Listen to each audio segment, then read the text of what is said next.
10 सालों में लग रहा है आपको देश में कुछ तरक्की हो रही है? आप अनुभव है आपके पास भी? विदेश में भी मोदी मोदी और भारत जिंदाबाद होवे खूब तो क्यों नहीं होती। विदेश में नाम हो रहा, छाती चौड़ी कर रखी है मोदी ने। लेकिन इस बार माता जी मोदी जी के सामने 26 दलों का गठबंधन है, जिसमें राहुल गांधी, अरविंद केजरीवाल बहुत सारे हैं, कह रहे उखाड़ के फेंक देंगे मोदी। मोदी मोदी आएंगे, आएंगे हाँ मोदी योगी आएंगे। सब कुछ किया है। राम मंदिर तो एक तरफ रह गया। राम मंदिर तो 1857 से शुरू हुआ था और अब जाके हुआ है। ऐसा आदमी कहाँ मिलता है। जम्मू कश्मीर में जो दूर दराज इलाकों में रहने वाले लोग थे, उनको हर तरह की स्कीमों का लाभ मिल रहा है, फ़ायदा मिल रहा है। तो इसके जो खुले जहन रखने वाले लोग हैं वो समझते हैं पूरी तरह से कि सच में तरक्की हुई है। जनसंघ का जब से निर्माण हुआ, ठीक ना, तब से जनसंघ और बीजेपी आज तक राम के नाम पर राजनीति की, राम के लिए लाठी खाया, जेल गए लोग। कौन गया? बीजेपी के और आरएसएस के कार्यकर्ता, विश्व हिंदू परिषद के कार्यकर्ता ये गए।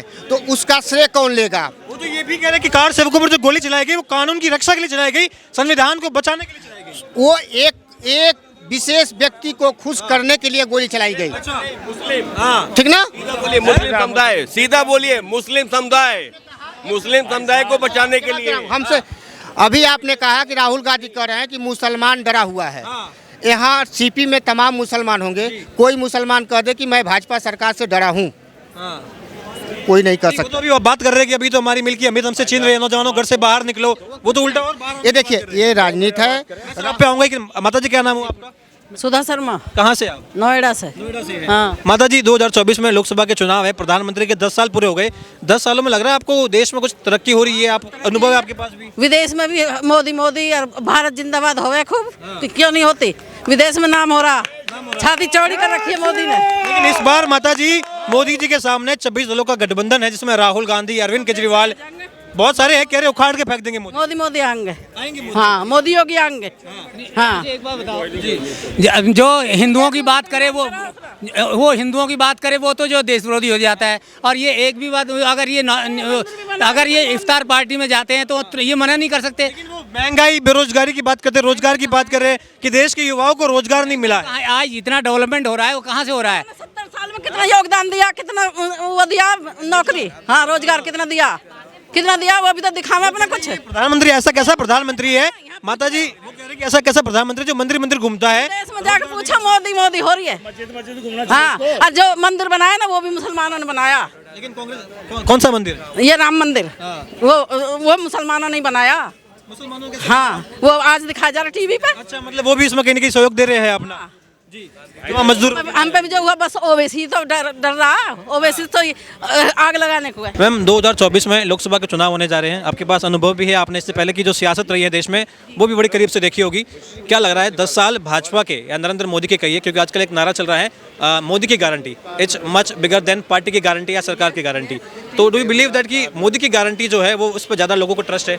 बिल्कुल है, 100%, yes. And because nobody has ever showed that kind of mettle, achievements or devotion what he is shown. He is a true Indian. Hindi audience है, तो मैं ये भी जानना चाहूँगा 10 साल हो गए भाजपा के, 10 साल हो गए नरेंद्र मोदी के, ये 10 सालों का जो रिपोर्ट कार्ड है जिसमें भाजपा बार बार ये कहती है कि हमने देश में डेवलपमेंट किया है, हम विश्व गुरु की ओर जा रहे हैं, हम जो तमाम देश हैं उनके लिए एक मिसाल बनेंगे। आपको वाकई में लगता है कि राम मंदिर को अगर हटा दे तो भाजपा राम मंदिर के अलावा कुछ और काम किए हैं, डेवलपमेंट हुआ है देश में? सब कुछ किया है। राम मंदिर तो एक तरफ रह गया। राम मंदिर तो 1857 से शुरू हुआ था और अब जाके हुआ है। ऐसा आदमी कहाँ मिलता है। लेकिन देखिए देश में सियासत हो रही है, इसको लेके पॉलिटिक्स हो रही है कि प्रधानमंत्री नरेंद्र मोदी जो है ये एक वर्ग के नेता बन गए हैं। इन्हीं लगातार इनकी जो पॉलिटिक्स है ये हिंदूवादी पॉलिटिक्स हो चुकी है। देश के जो बाकी धर्म है कहीं ना कहीं असहज महसूस करते हैं प्रधानमंत्री के कामों के दौरान। बिल्कुल ऐसी, अगर आप ये सोचते हो या अगर आप इस बात को सोच के उस पर बिलीव करते हो तो बिल्कुल गलत है। आप किसी से पूछे, मेरे यहाँ जो काम करने आती है औरत, she is a Mohammedan girl, पर वो देखो उसको कितना फ़ायदा हुआ है, वो उसके गुण गाती है दिन रात। एक उम्मीद बढ़ी और वो चीज़ आज देखने को मिल रहा है कि जम्मू कश्मीर में जो अमन का प्रैक्टिकल बुनियादों पे। हम लोगों ने तो काम किया था सोशल लेवल पर अमन के लिए, लेकिन नरेंद्र मोदी जी की क़यादत में जो सरकारी लेवल पर काम हुआ है जम्मू कश्मीर में अमन के लिए, खुशहाली के लिए, तरक्की के लिए, आज कहीं पर ये देखने को नहीं मिल रहा है। आज अब हाउस बोट ओनर्स जो जब डेलीगेशन लेकर हमारे पास आते थे तो वो रोते थे, बोलते थे क्योंकि उनको खाना नहीं होता था शाम को, और जब होटल मालिकान हमारे पास आते थे तो वो रोते थे। लेकिन आज टूरिज़्म इस कदर बढ़ चुका है कि आज हाउस बोट ओनर, शिकार चलाने वाला मुख्य धारा में आ रहे हैं कुल में सारे, और जम्मू कश्मीर प्रैक्टिकल बुनियादों में अमन का गहवारा बना। और आज ये चीज़ है कि आज 30 के 30 दिन दुकानें खुले रहते हैं, बराबर 30 दिन दुकानें। आपने कहा कि वाकई में बहुत कुछ बदलाव हुआ है, वापस से मुख्य धारा में आ रहे हैं। जो आने वाली पीढ़ी है वो वाकई में एक लंबे हद तक हम कह सकते हैं कि वाकई में भारत का अभिन्न अंग और मुख्य धारा में जुड़ जाएंगे। अभी कहीं ना कहीं कुछ ऐसी सुगबुगाहट है जिसको लेकर कहा जाता है कि अभी उतने अच्छे तरीके से काम नहीं हो रहा है, क्योंकि कुछ मामलात हैं, चाहे वो सुरक्षा के मामलात हो। प्रधानमंत्री के 10 साल समाप्त हो गए। इन 10 सालों में क्या आपने वाकई में देखा कि डेवलपमेंट हो रहा है देश में, वाकई में तरक्की हो रही है? विश्व गुरु की बात की जाती है कि भारत वाकई में बढ़ रहा है तेजी से।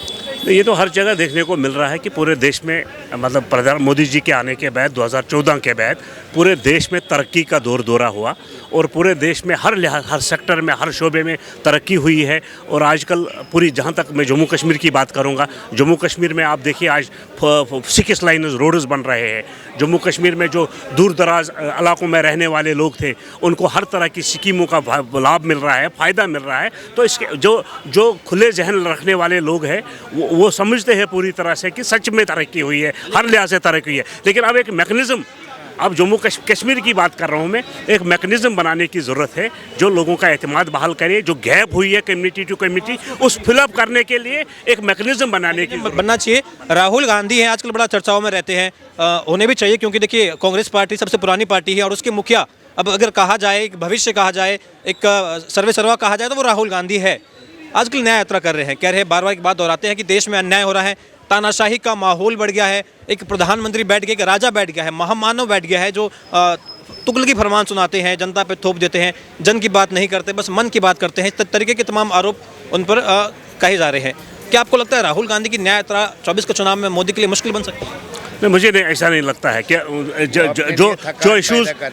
जो इश्यूज़ वो उठा रहे थे उसमें मोदी जी ने एक मंत्र दिया, सबका साथ, सबका विकास और सबका विश्वास। जब ये 3 चीज़ें आई है तो उसमें पूरी तरह से उसको प्रैक्टिकली अमलाने की ज़रूरत है, उस पर प्रैक्टिकली अमल हो रहा है। तो इसलिए जब सबका साथ, सबका विकास और सबका विश्वास आया है और उस पर प्रैक्टिकल बुनियादों पे काम हो रहा है, तो मुझे नहीं लगता है कि कोई भी पॉलिटिकल फोर्स मोदी जी को किसी तरह का नुकसान पहुंचा सकता है। तो राहुल गांधी बार बार ये क्यों बात दोहराते हैं कि देखिए एक तानाशाह है संसद में, जो सांसद अगर बेरोजगारी पे सवाल कर ले, महंगाई पे सवाल कर ले, तो प्रधानमंत्री उनका निलंबन कर देते हैं। एक तानाशाह बैठ गया है जिसकी, जो जनता का प्रतिनिधित्व कर रहे हैं उनको वो बाहर कर देते हैं।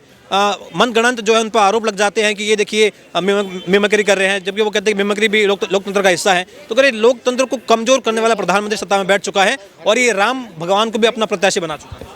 नहीं, ऐसी बात नहीं है। बेसिकली जो चीज़ें हैं, हमारा मुल्क एक डेमोक्रेटिक कंट्री है और यहाँ डेमोक्रेटिक इंस्टीट्यूशंस दिन ब दिन मजबूत हो रहे हैं और होने भी चाहिए।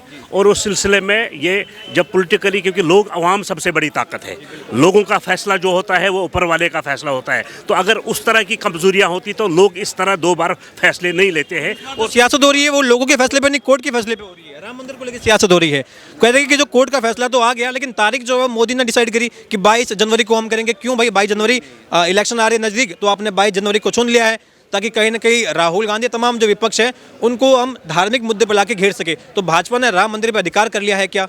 जब निमंत्रण भेजा गया तो सोनिया गांधी ने और ये कहा कि देखिए भाजपा और संघ का प्रोग्राम हो चुका है 22 जनवरी, तो भला हम क्यों जाए? आपको लगता है संघ का प्रोग्राम नहीं है? नहीं, जो कोर्ट हमारे जो सबसे बड़ा सुप्रीम अदारा सुप्रीम कोर्ट है, उसका फैसला आया है, तो सब लोगों ने उसको पूरी तरह से उसको एक्सेप्ट किया है और सबको एक्सेप्ट करना चाहिए। और अब चूंकि आस्था यहाँ जुड़ी है, तो उस आस्था की बुनियाद पर जो कुछ भी है उसमें ये कोई गवर्नमेंट ऑफ हमारे सुप्रीम कोर्ट का फैसला है और वही चीज़ इंप्लीमेंट हो रहा है, तो इसमें पॉलिटिक्स कहाँ से आती है? लेकिन देखिए, जब अखिलेश यादव को निमंत्रण गया तो उन्होंने कहा कि जो व्यक्ति मुझे निमंत्रित करने के लिए आए थे, आलोक जो उनका नाम है, उन व्यक्ति को मैं पर्सनली नहीं जानता हूँ, इसलिए मैं राम मंदिर नहीं जाऊँगा। एक उन्होंने एक बहाना बनाया ये। जब राहुल गांधी से सवाल किया गया कि जब आपके आलाकमान सोनिया गांधी को, आपकी माता को और जब आपके नेताओं को निमंत्रण भेजा गया, खड़गे साहब को, अधीर रंजन चौधरी को, तो आपने मना क्यों किया? तो कह रहे संघ और भाजपा का प्रोग्राम है 22 जनवरी, तो भला पार्टी के प्रोग्राम है, हम क्यों जाए? नहीं, वो बेसिकली उन्होंने अपना मुंह भी देखना है ना। अच्छा, वो किस मुंह से जाएंगे? कोई चेहरा होना चाहिए। वही लोग वो है जिन्होंने गोलियां चलाई है, वही लोग वो हैं जिन्होंने गोलियां चलाई है सेवकों पर। तो अभी वो किस चेहरे से जाएंगे वहाँ? और आपने गोलियों की बात करी, तो देखिए अब आरजेडी से कहे हम, तो एक बार बार एक बात आ रही है, कह रही कि जो गोलियां चलाई गई थी, फतेह बहादुर है विधायक आरजेडी के, उन्होंने कहा कि जो गोलियां चलाई गई थी कार सेवकों पे, वो कानून की रक्षा के लिए चलाई गई थी, और जो तमाम कार सेवक थे वो दबंगई कर रहे थे वहाँ पर, इसलिए उन पर गोली चलाना संविधान की रक्षा थी। उसके बाद तो बड़े बड़े नेता भी यही कह रहे हैं कि कहीं ना कहीं ये संविधान के रक्षा के लिए अगर वो गोली चलाते तो टांगों पे चलाते, सीने पे नहीं चलाते। कत्लेआम हुआ था। वो तो कत्लेआम किया है उन्होंने, हुआ नहीं किया उन्होंने जानबूझकर।